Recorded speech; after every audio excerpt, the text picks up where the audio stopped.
India Pakistan மோதலில் துருக்கி Israel ஆதரவு தெரிவித்துள்ளன. இந்தியா பாகிஸ்தான் சண்டை நிறுத்தம் அறிவித்துள்ளன. துருக்கி சண்டை நிறுத்தத்தை வரவேற்று பேச்சுவார்த்தைக்கு அழைப்பு விடுத்துள்ளது. பாகிஸ்தான் துருக்கி ட்ரோன்களை பயன்படுத்துவதாகவும் இந்தியா இஸ்ரேல் ட்ரோன்களை பயன்படுத்துவதாகவும் குற்றச்சாட்டுகள் எழுந்துள்ளன. துருக்கி அதிபர் எர்டோகன் பாகிஸ்தானுக்கு ஆதரவு தெரிவித்தார். துருக்கி போர்க்கப்பல் விமானம் பாகிஸ்தானுக்கு சென்றது. பதற்றமான சூழலில் துருக்கியின் போர்க்கப்பல் விமானம் பாகிஸ்தானுக்கு சென்றது குறிப்பிடத்தக்கது. இந்தியா மீது பாகிஸ்தான் பயன்படுத்திய ட்ரோன்கள் துருக்கியிலிருந்து வந்தவை என இந்திய ராணுவம் கூறியது. மோடி துருக்கிக்கு பயணம் மேற்கொள்ளவில்லை.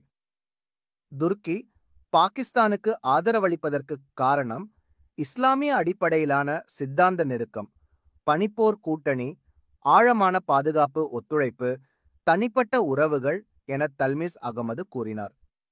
எர்டோகன் இஸ்லாமிய தலைவராக தன்னை நிலைநிறுத்திக் கொள்ள முயற்சிப்பதாகவும் காஷ்மீர் பிரச்சனையை இஸ்லாமிய பிரச்சனையாக முன்வைப்பதாகவும் அவர் கூறினார். துருக்கி பாகிஸ்தானுடன் நெருக்கமாக இருப்பதையும் இஸ்ரேல் இந்தியாவுடன் நெருக்கமாக இருப்பதையும் அவர் சுட்டிக்காட்டினார். எர்டோகனின் வருகைக்கு பிறகு இரு நாடுகளின் உறவில் இஸ்லாம் நுழைந்ததாகவும், ஆனால் 1980 முதலே இரு நாடுகளுக்கும் உறவு இருப்பதாகவும் அவர் கூறினார். துருக்கிக்கும் பாகிஸ்தானுக்கும் சித்தாந்த நெருக்கம் மட்டுமல்ல, பாகிஸ்தானின் பாதுகாப்பு சந்தையும் துருக்கியிடம் உள்ளது என நவ்தீப் சூரி கூறினார்.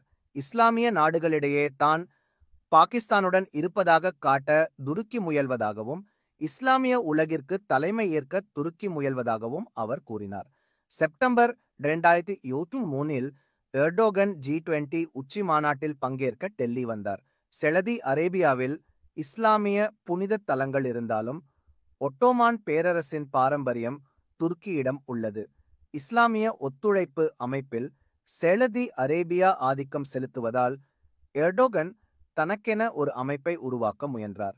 2019 மலேசியா, ஈரான், பாகிஸ்தானுடன் இணைந்து முயற்சித்தார். இதில் சவுதி அரேபியா தடையாக இருந்தது. இஸ்லாமிய நாடுகளில் பாகிஸ்தான் மட்டுமே அணு ஆயுதம் வைத்திருப்பதால் இஸ்லாமிய உலகில் அதற்கு முக்கியத்துவம் உண்டு. இஸ்லாம் சந்தர்ப்பவாதம் முழக்கமாக பயன்படுத்தப்படுவதாக தல்மிஸ் அகமது கூறினார். மேற்கு ஆசியாவில் ஆதிக்கம் செலுத்த துருக்கி விரும்புவதால் பாகிஸ்தானை முக்கிய கூட்டாளியாக பார்க்கிறது என்றார். துருக்கியின் நெருக்கம் இந்தியாவுக்கு பின்னடைவல்ல, காஷ்மீர் விவகாரத்தில் துருக்கி இந்தியாவை சீண்டுகிறது என்றார். மத்திய கிழக்கு வளைகுடா நாடுகள் இந்தியாவுக்கு சாதகமாக உள்ளன என்றார்.